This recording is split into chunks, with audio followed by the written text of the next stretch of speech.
Assalamu alaikum. My name is Narinder Kumar, and today I am going to discuss about basic mathematics topic, expression and equation.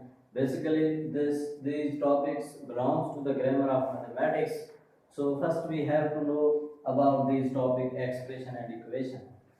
आज हम जो पढ़ने जा रहे हैं वो एक्सप्रेशन और इक्वेशन के बारे में इंट्रोडक्शन दे रहा हूँ कि एक्सप्रेशन क्या है और इक्वेशन क्या है। मैथमेटिक्स की ग्रामर को समझने के लिए, मैथमेटिक्स की दुनिया में आगे चलने के लिए हमें इन टर्म्स की बहुत बहुत जो मीनिंगफुल है ये टर्म्स मैथमेटिक्स की दुनिया में। एक्सप्रेशन बेसिकली इसको इजहार बोलते हैं। अब एक्सप्रेशन में क्या होगा, इक्वलिटी की साइन नहीं हो। Basically this is a mathematical sentence.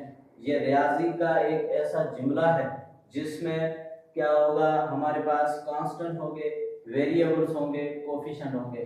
Suppose करें इसमें क्या होगा, हमारे पास नो इक्वलिटी, इसमें कोई इक्वलिटी साइन नहीं होगी। हमारे पास नो इक्वलिटी, कोई भी इक्वलिटी की साइन नहीं होगी। हमारे पास कांस्टेंट टर्म होंगे, हमारे पास कोफिशिएंट होंगे, coefficient basically like a constant term, coefficient होंगे और वेरिएबल्स होंगे। अब कांस्टेंट कौन से टर्म्स होते हैं? कांस्टेंट वो टर्म्स होते हैं जिसमें कोई भी वेरिएबल की दखल ना हो। अब देखें, सपोज ये 3 हो गया, 4 हो गया, 5 हो गया, वहां जहां कांस्टेंट की वैल्यू 1 के इक्वल हो उसको हम वेरिएबल की वैल्यू 1 के इक्वल हो उसको हम कांस्टेंट बोलते हैं। सपोज करें इसका वेरिएबल x है तो यहाँ पे 3x पावर 0 है, मींस ये 3 और किसी पे भी पावर अगर 0 1 के इक्वल होगा वो 3 होगा। कोफिशिएंट क्या होता है? जो हमारे पास वेरिएबल होता है, जो हमारे पास वेरिएबल जिसकी वैल्यू वेरी करती है, उस वेरिएबल का जो मल्टीपल होगा उसको हम कोफिशिएंट बोलते हैं। Suppose 3x square 3y। अब देखें x स्क्वायर का कोफिशिएंट क्या है? 3 है, और y बेसिकली वेरिएबल है और 3 उसका जो है वो कोफिशिएंट है। इस तरीके से हमारे पास वेरिएबल्स होते हैं। मैथमेटिक्स में हम किसी चीज को प्रेडिक्ट करते हैं, किसी चीज की प्रेडिक्शन लेते हैं कि 1 साल के बाद, 2 साल के बाद इसकी वैल्यू क्या होगी और कैसे उसमें चेंजिंग आती है। Basically these are the functions type.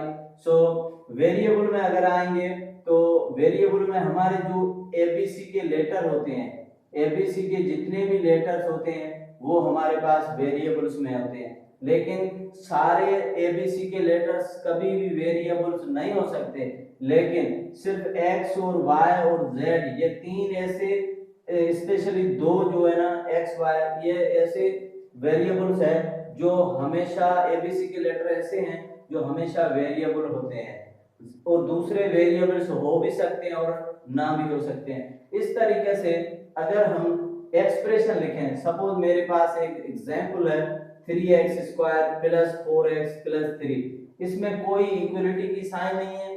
ये हमारे पास वेरिएबल x है, उसका कोफिशिएंट x स्क्वायर का कोफिशिएंट 3 है, x का कोफिशिएंट 4 है, और हमारे पास ये जो बेसिकली 3 है ये इसका एज ए कांस्टेंट टर्म है क्योंकि इसके साथ कोई वेरिएबल नहीं है। तो अब हम एक्सप्रेशन बन के इक्वेशन बनाते हैं। तो इक्वेशन किस तरीके से होगी? इक्वेशन बेसिकली एक्सप्रेशन से निकला हुआ है कि 2 या 3 एक्सप्रेशन मिला के हमें, या ए मैथमेटिकल सेंटेंस, ऐसा रियाजी का जुमला जिसमें इक्वलिटी की साइन हो। तो basically this contain equality sign, इसमें इक्वलिटी की साइन होती है, दिस कंटेन इक्वलिटी साइन। तो बेसिकली इसमें वेरिएबल होगा, कांस्टेंट होगा और हमारे पास कोफिशिएंट्स होंगे, तो उसके साथ साथ हमें इक्वल की साइन भी आएगी। तो basically 3x square plus 4x plus 9 is equal to 0, ये हमारे पास एक इक्वेशन है। या फिर हम ऐसा लिख सकते हैं 3xy प्लस 4y बराबर 5z, ये भी हमारे पास एक इक्वेशन है जिसमें वेरिएबल x y z है और कांस्टेंट जो हमारे पास यहाँ पे नहीं है, लेकिन ये कोफिशिएंट्स डिफरेंट इसके एज ए कांस्टेंट हम ट्रीट कर सकते हैं। तो बेसिकली इक्वेशन के दो टाइप होते हैं। इक्वेशन के बेसिकली दो टाइप होते हैं। एक को हम बोलते हैं कंडीशनल इक्वेशन, कंडीशनल इक्वेशंस, और दूसरी हमारे पास आइडेंटिटी होती है। Basically these are the types of equation. And conditional equation को हम सिंपली इक्वेशन बोलते हैं कि जो हम इक्वेशंस पढ़ते हैं रियाजी में वो हमारे पास सिर्फ एक इक्वेशंस होती हैं। लेकिन identity is another group of equations जिसमें हमें ट्रिग्नोमेट्रिक्स और ऑल फार्मूलाज जो आइडेंटिटी के ग्रुप में आता है। तो आगे जो किस्त में हम पढ़ेंगे इसमें इक्वेशंस में क्या होता है, जहाँ भी सॉल्व लिखा होता है वहाँ x की वैल्यू या किसी भी वेरिएबल की वैल्यू फाइंड करनी होती है।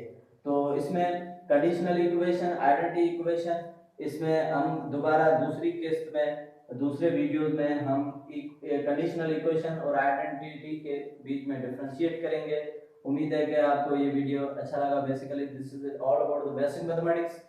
So if you have any question then comment it and I will try to solve that.